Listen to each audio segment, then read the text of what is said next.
We do want to talk a little Bears. I do. Because, look, I've said a few times on this show, on my podcast, the Pick a Side podcast, available on the ESPN Chicago app, I feel like there is an opportunity here in this division this year. And I know it's probably the most competitive division in football, but there will be a tax paid from last season where you had 3 teams combined for nearly 40 wins. 2 of them combined for 29 wins. Lions won 15, Vikings won 14. Now you play the NFC North instead, or the AFC North instead of the NFC South. I don't think the schedule will create a division that has Titans at the top of it. Right. I don't think it's going to take as much to win it. And I think that the Bears have a chance to be involved at the end because, look, frankly, I'm not high on what the Lions are offering with what they lost. And it's not just losing the coordinators, which I don't think you can write off. It's also personnel-wise. They've lost Levi Onwuzurike, one of their best defensive linemen, for the season. Aiden Hutchinson's back, but what will that really look like returning from a broken leg? Ennis Rakestraw, the corner they took in the second round, he's out for the year. The injury bug is biting them already. It bit them hard last year. It's a big part of the reason why they lost early in the playoffs. Minnesota, the roster's fabulous, but I don't like J.J. McCarthy. We haven't seen much of him in the preseason. The reports have been really up and down out of their camp. It's been weird, dog. The Vikings reports on J.J. McCarthy have been like, he's the greatest thing since sliced bread. Show no one. Right. Wait, what? Huh? Wait, can we see him on the field? For every report of, like, J.J. McCarthy wowed at practice today, there's another one that says J.J. McCarthy really underwhelming, really uncertain. The Packers, I think, are a huge question mark. I don't love their roster as much as any, but their coaching's great. Yep. The quarterback, when healthy, is really good. Whether he's franchise caliber or will live up to the contract is irrelevant. Just talking about if they can, the Bears, win the division. And obviously the Bears have their own flaws. The defense is already banged up. You are working in an entirely new coaching staff. But you can make the easy argument. The coaching staff goes from horrible to what feels like a pretty sizable upgrade, even if there are growing pains. I think you can work yourself into a world where they'll be competitive in this division going into December. So I texted Pat, and I just said, what do you want to talk about on the show?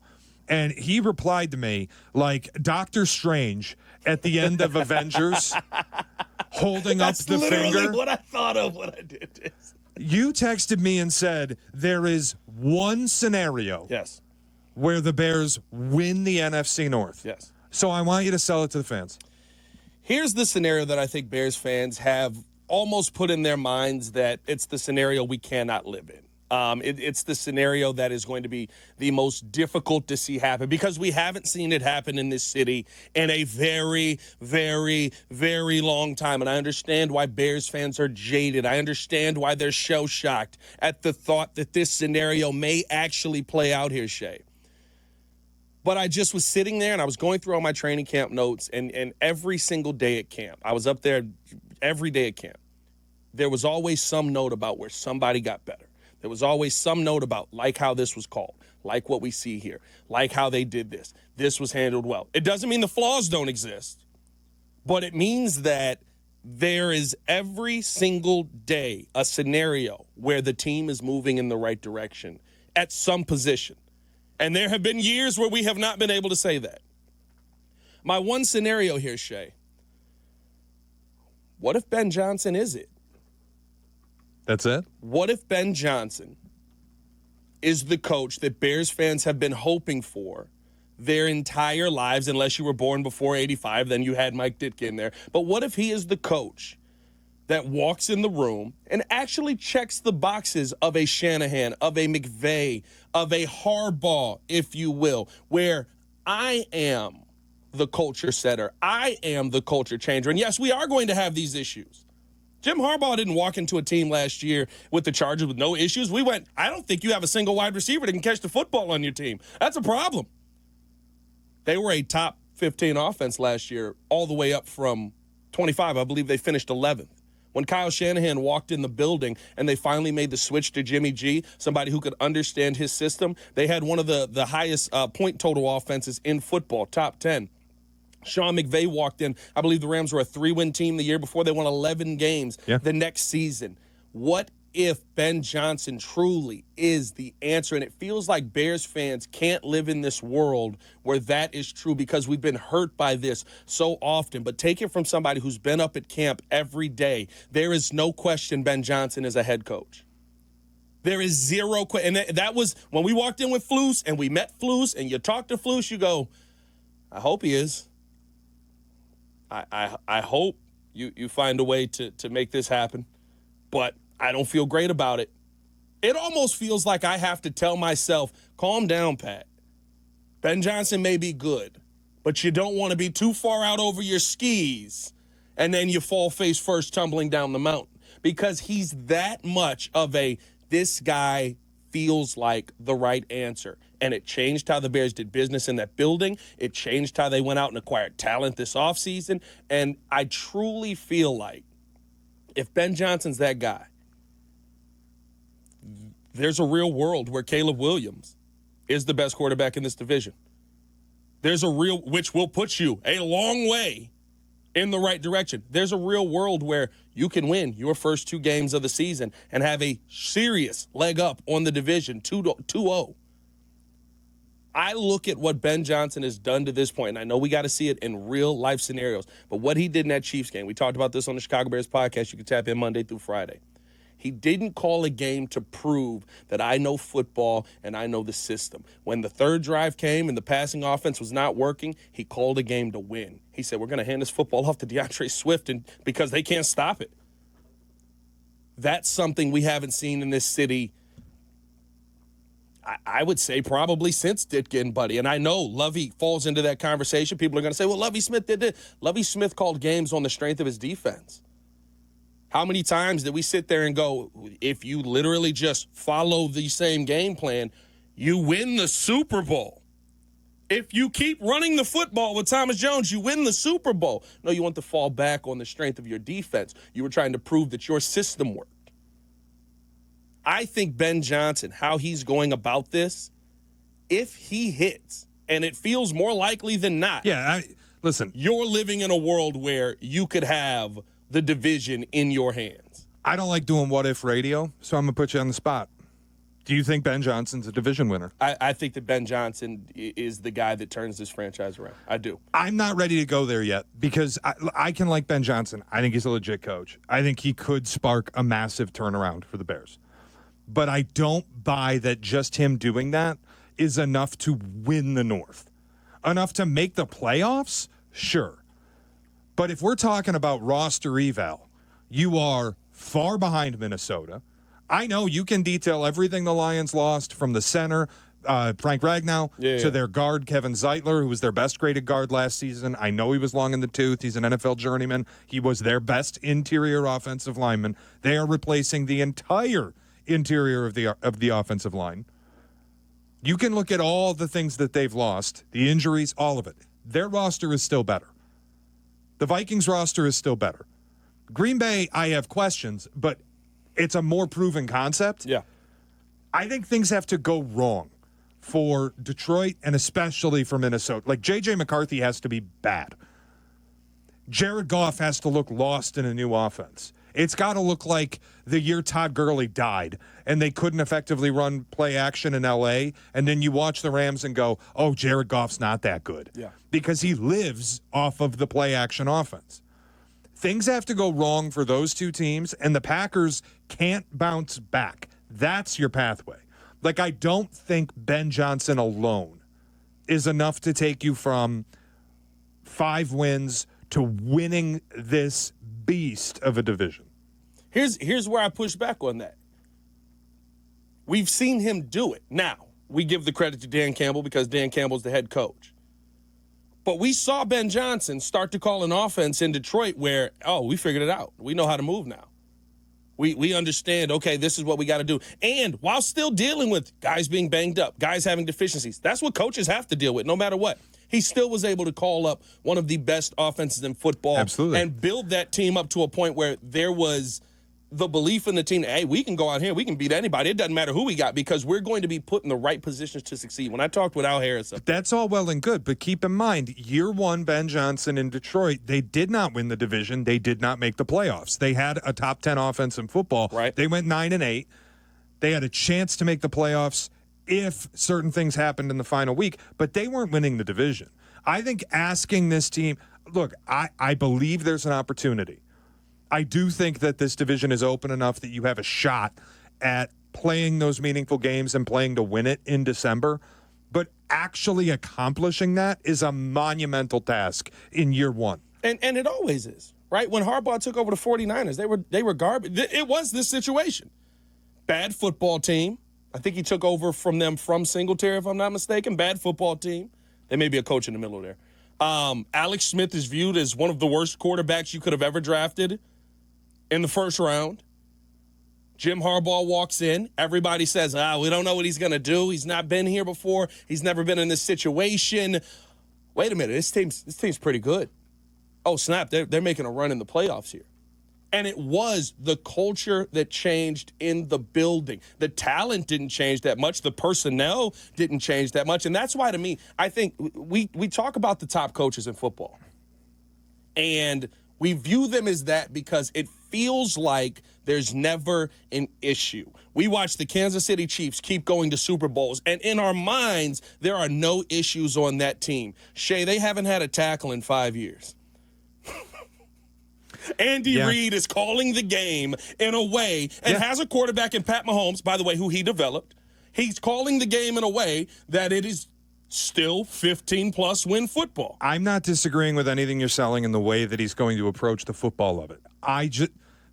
Contextually, 2011 NFC West, 49ers win the division 13-3. Yep. That's Jim Harbaugh's first season. The rest of that division stunk, and there was a 2-14 Rams team in there. You tell me which of these four teams in the North is going 2-14. You tell me which one's going 7-9 like the Seahawks. I wouldn't pick any of the teams in this division to finish with fewer than 7 wins. No, I would agree with that. That's where I think the landscape has to factor in a little bit. He's not entering a division. Ben Johnson is not entering a division where, like, there's opportunity because everybody's good. Yes. It's not opportunity because certain teams are bad. Well, and I think he's got one of the tougher schedules, too. I think there's a lot that is working against him, but it is kind of that mindset of when you've got the right guy, when you've got the right head coach in place. And I think the reason I brought this up is because it feels like it's a world that Bears fans are, like, scared to live in, or, we can't believe in a coach because the last time I believed in one, it was Matt Nagy, or the last time I believed in one was the first year of Mark Trestman, whatever it is. When you have the right guy putting pieces in place, the talent looks very different. When you have the wide receiving core, we all feel good about it, but we watched the wide receiving core last year that we felt good about not be able to do it because the quarterback wasn't good enough and the offensive line wasn't good enough. You got to coach, and they still could have won games with a couple of timeouts. Could have won games with logic. The greatest thing I've seen up at Camp Shea has been there will be no 15 yards allowed on Hail Mary passes, and T.J. Edwards is not living in no man's land, so that's fun to see every time they practice that play, but there is this world that Bears fans are afraid to go where the head coach actually is making the right calls, is making the right decision, is maximizing the talent on this team. And when you think about the maximized talent, I don't think you can say Detroit has a better roster than the Chicago Bears. If you maximize Rome Odunze, you maximize DJ Moore. No, come on. With the offensive line that we have right now? You got Amon-Ra St. Brown and Amon-Ra St. Brown's better than any wide receiver on this team. I still got Jameson Williams right now is better than any wide receiver on this team, especially with the camp reports. Sure. Gibbs is better than any weapon you have. But Montgomery's better than any weapon you have. Sam Laporta is better than either of your tight ends right now today. But you're talking about that in what we saw them do. I'm talking about that in Ben Johnson maximizing that talent that was up there. I'm just talking about it today. Their roster is better. Now, if you want to, this is what I said was if we're maximizing the I understand, talent but Pat, this is also the same thing I'm talking about, where I can't get behind just Ben Johnson being here is enough. We're going to win it. Woohoo! Let's pop the champagne. Because things need to go wrong for Detroit. That's what you're talking about. We need to see Amon-Ra fall off. We need to see Goff fall off. We need to see Jameson Williams not be the stud that the camp reports are saying he is. We need to see Gibbs be a little less effective. Their offensive line's got to fall apart. Like, right now, their roster is better. And I agree with you. If that changes, then we really have a door open.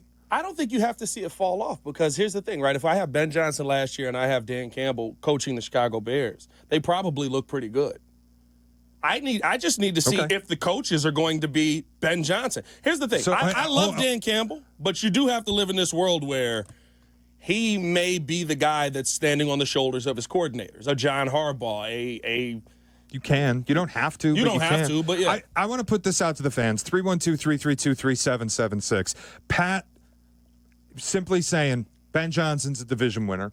I'm a little more reserved. I think there's an opportunity, but things have to go wrong for teams in this division for Ben Johnson to just win it in year one. I would be more than a little surprised. And I have said I think the Bears are a decent long shot buy if you want to get them. It's like 4-1 odds to win the North. That's purely a value play. It's not me predicting that it will happen. So I'm a little more reserved. Are you more like me, or are you more like Pat? Ben Johnson is a division winner. We want to hear from you. 312-332-3776. Ben Johnson is a division winner. I'm a little more reserved. I think things have to go wrong. And when I say that, I mean for the Lions, for the Vikings especially. Yeah. I think the Vikings roster is fabulous. If J.J. McCarthy is just straight up no good, then that is things going wrong for them. But if he's even decent, I think they make the playoffs. I think they win the division if he's just pedestrian. Yeah. The Lions, I got to see it to believe it, that they're going to just keep things status quo and run this division again. Yeah, there's a lot missing there. But you can still say they have, if not the second most talent. They have a Super Bowl caliber roster. I think things have to go wrong if the Bears want to take the opportunity in front of them and just win the thing. So are you more like me, a little more reserved about it, or are you saying it with your chest like Pat? I don't think there's a wrong answer here either. You are sipping the Kool-Aid, though. Yeah, but that's the Yingling Kool-Aid. That's a long-term deal on my part. 100%, I fully believe that this will work. Yeah. If this doesn't work long-term, I'd be floored. Right. I'd be shocked. Yeah. I just don't know year one you rip off a division win in what might be the most difficult division in football. So where are you at with it? 312-332-3776. Lewis and Lyle is leading us off. What's up, Lewis? Lewis. Hey, afternoon, Shea. Afternoon, Pat. Shea, by the way, I haven't gotten to say it, but I'm loving that Shea's platform segment on the morning show. Thanks, man. Appreciate it. So I'm 100% with Pat for Cup for three reasons. The first, that Chiefs game. Even in the preseason, a poorly coached team just stops caring, especially in the preseason, actually, because especially the guys who have already made that roster.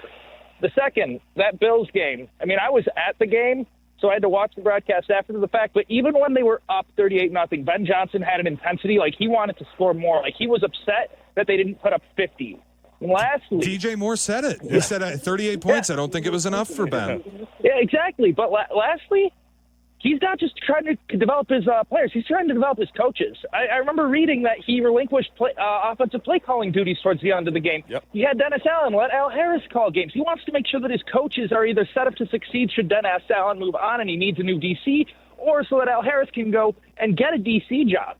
That's a leader right there. That's somebody who wants to set that culture, make sure that everybody, even those like directly under him, who he would be hurt by losing, is their best and can succeed elsewhere.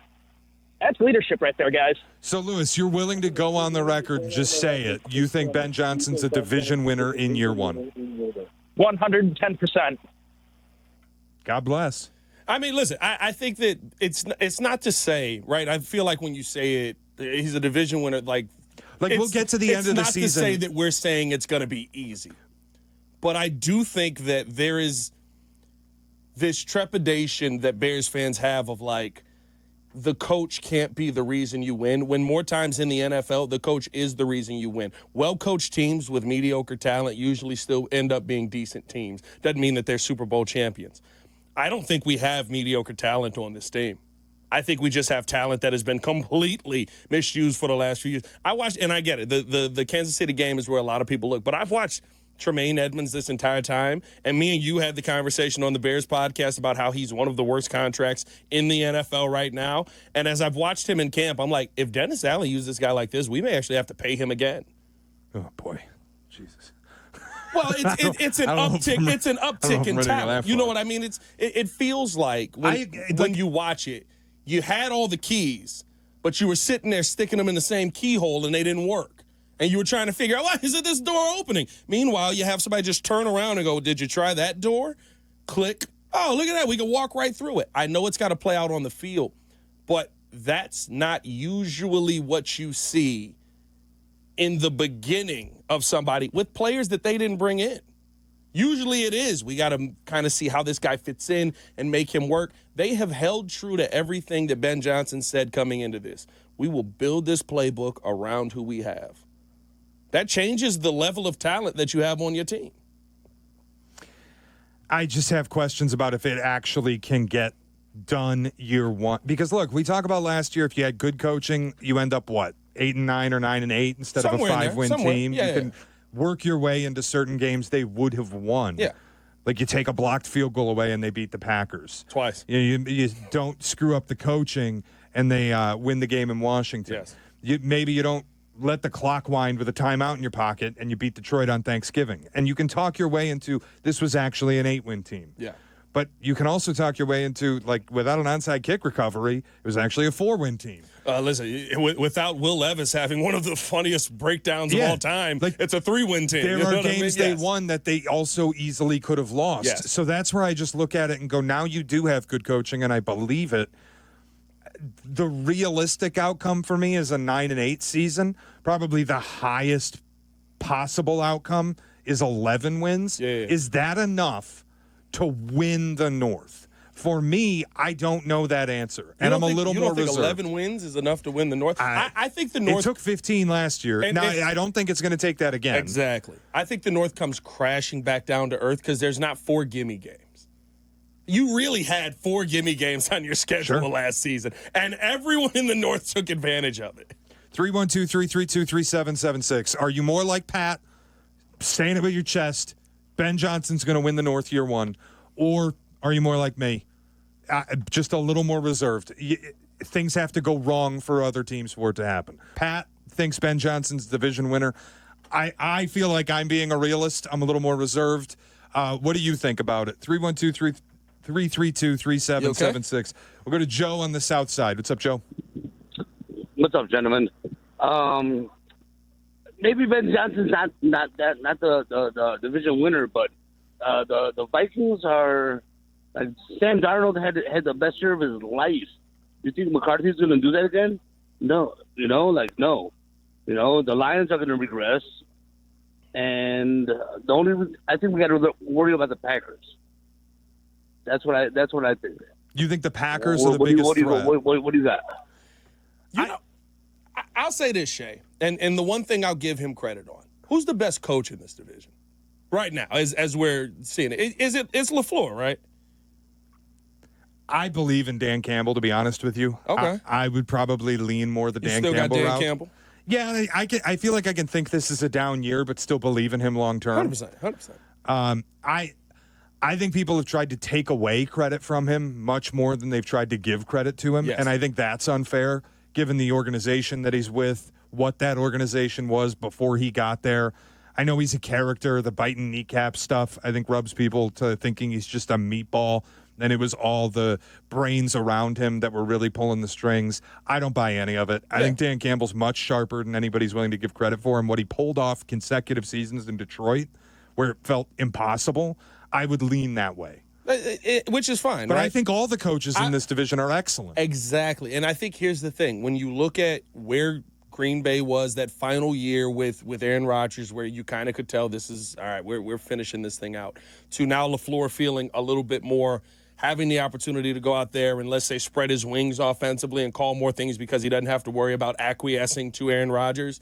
I would say Matt LaFleur is right in that conversation, and the Packers looked better for it after that. I think Kevin O'Connell has gone through – Kevin O'Connell has literally probably the best wide receiver in football, and he can't get him a consistent quarterback. And he has found ways to win consistently over the years that he's been there. Like, I got to give him credit for the coaching staff putting the team over the top. I think Dan Campbell – I don't know if he's the brains of the operation as far as day-to-day play calling and stuff like that.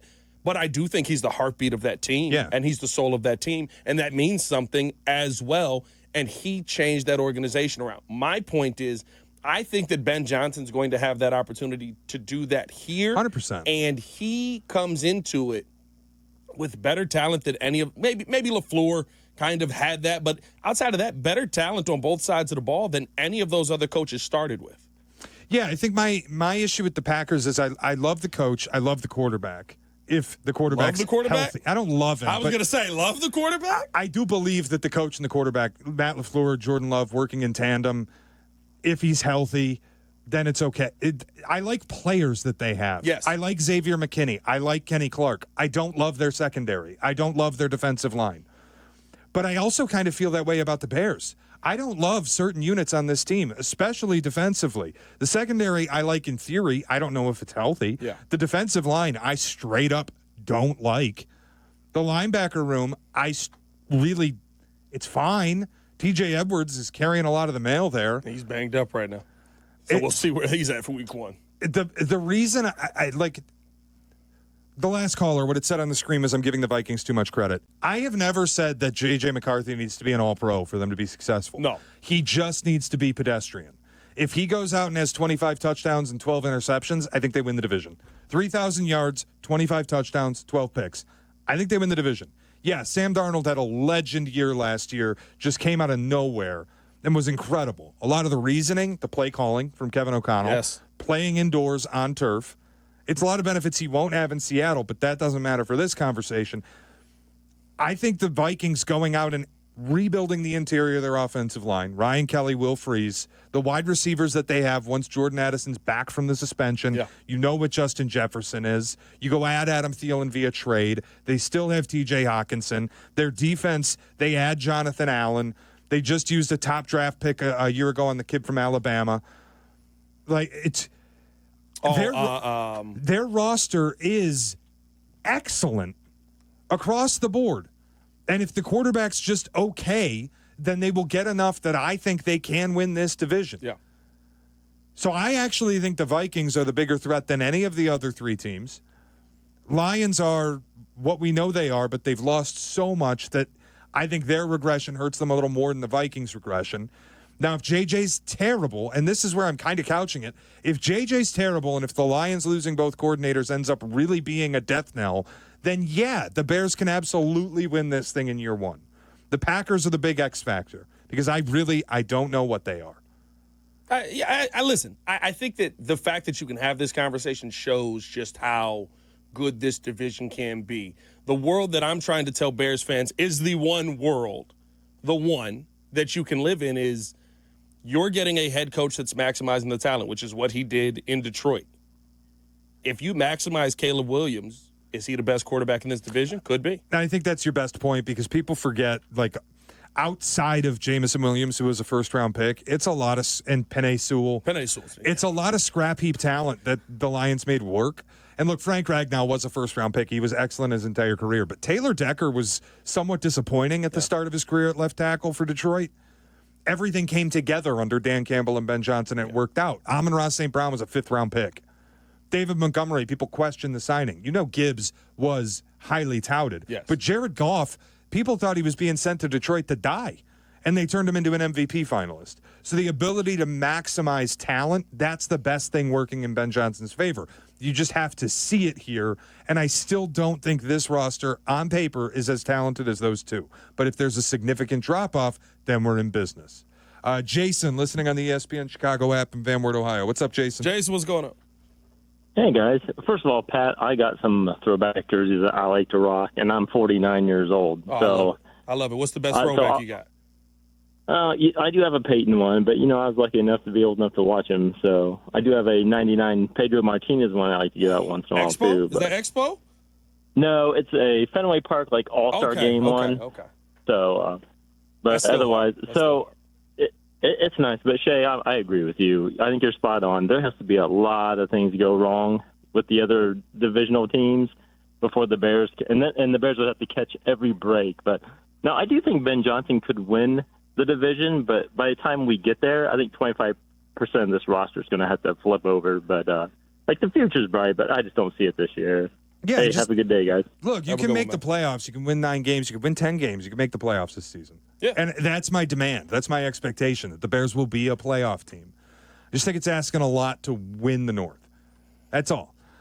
I think you're a year away from it. My hope would be that a year from now, we are talking about a team that is second in odds to do it, that maybe is the favorite to just win the division, because the belief level in Caleb will be so high, because you'll have seen what went well for Ben Johnson and how well he coached a team, that we can talk about it next year.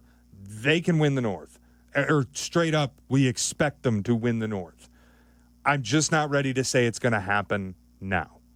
Which, listen, I get it, and I get the trepidation. I think for me, the thing that I look at is, like I said, about maximizing talent. I think you look at the games on your schedule very different if you have a Caleb Williams that's hitting on all cylinders in Ben Johnson's system. There's almost this expectation that Caleb Williams is not going to hit on all cylinders in Ben Johnson's system and that Ben can't use him. There's an expectation from the fan base that way. And that he's going to underperform in this system.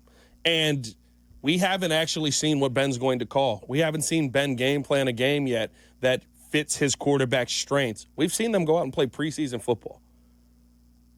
Preseason football, everything that looked great probably isn't true. Everything that looked terrible probably isn't true as well. There's probably some team in the middle that, as the season goes on, you start to find. And to me, if you get the most out of Caleb Williams and this offense starts to hit the ground, which is Ben Johnson's expectation, I look at that Cowboys matchup very differently. I look at the Raiders matchup, Saints, Ravens, the Bengals. If by the time you get to the Bengals, this offense is hitting, you can beat the Bengals. And I think that's a game where a lot of people say, well, Joe Burrow's going to put up 60, and you're going to lose. I don't know. I'm not high on the Bengals this year at all, frankly. I mean, I'm high on the offense. It's pretty much the same world. Yeah. You added Shamar Stewart to the defensive line, and he hasn't gotten a sack, I don't think, in preseason yet, has he? Right to the phones. Oh, 2008. I was a freshman in high school. Right to the phones. Bears talk. Pat thinks the Bears are winning the division. Ben Johnson's division winner. I think they're a year away. We could talk about it next year. And look, anything could happen. Maybe the Lions are terrible. Maybe the Vikings have a terrible quarterback. Maybe the Packers really are the team that should have gone 0-6 in the division last year. And the Bears just rise up like Leviathan and win the whole damn thing. I have a harder time getting myself to that point right now. Where are you at with it? James on the north side's been very patient. What's up, James? Yeah, this is for Pat, since he's a very supportive guy for Caleb. Caleb's still making the same mistakes in the Chiefs game against the Chiefs first team defense. I think Ben has mishandled them, giving them all too much of the plate, and also telling them set goals 4,000 yards, 70%. And now Caleb's going on stating that he's going to surpass Brady with 8 Super Bowls.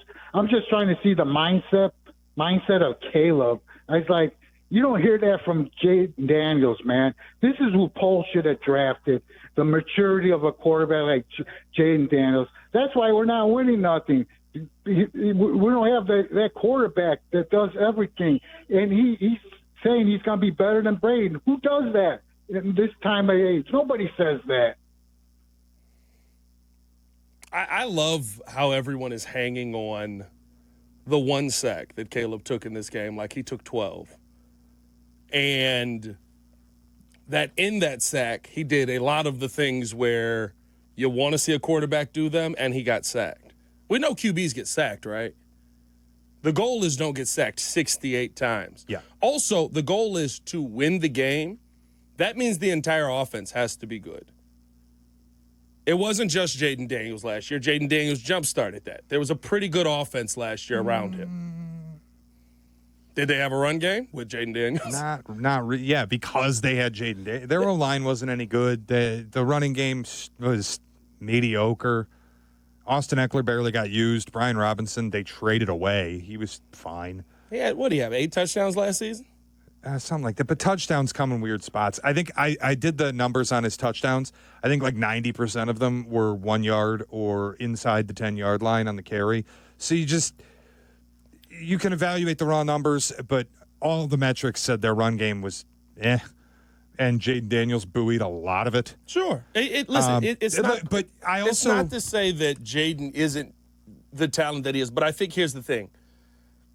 People were waiting for Caleb to make that mistake. Well, and I also... You were sitting there staring at the screen going, when's he going to get sacked so that I can say that this is all his fault? I hate the context of because Jaden Daniels was so great.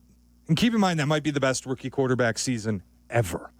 Because he was so great, it means... Stroud C.J. Stroud's season wasn't as good as Jaden's. C.J. Stroud's season was pretty good, dog. Yeah, but I understand that. But back-to-back years, we may have, don't get sidetracked, may have been the best quarterback passing season ever, or best quarterback season ever as a rookie.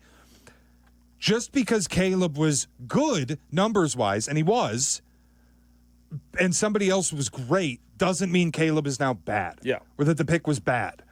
And again, we can walk our way through the coaching. You can get this team last year to 8 wins just on coaching decisions alone. So I have a hard time when people say, well, Jaden Daniels was so great, and that means Caleb Williams is bad. Caleb's year last year, 9 out of 10 times, might win Rookie of the Year. Yeah. Just raw looking at his numbers.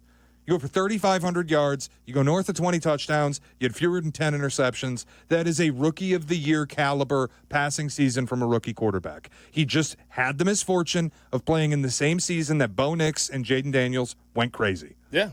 And I look at this as a team sport. While Caleb has to play well, I agree with that. I think 100% you need to see more out of him this year. It's why you go get Ben Johnson. It's why you upgrade the offensive line. It's why you try to add more. Like, you have to call it the offense, not just Caleb. We're seeing the same things. By the way, it was one play. They also went down on the third drive and put themselves in a position to score a touchdown. Absolutely.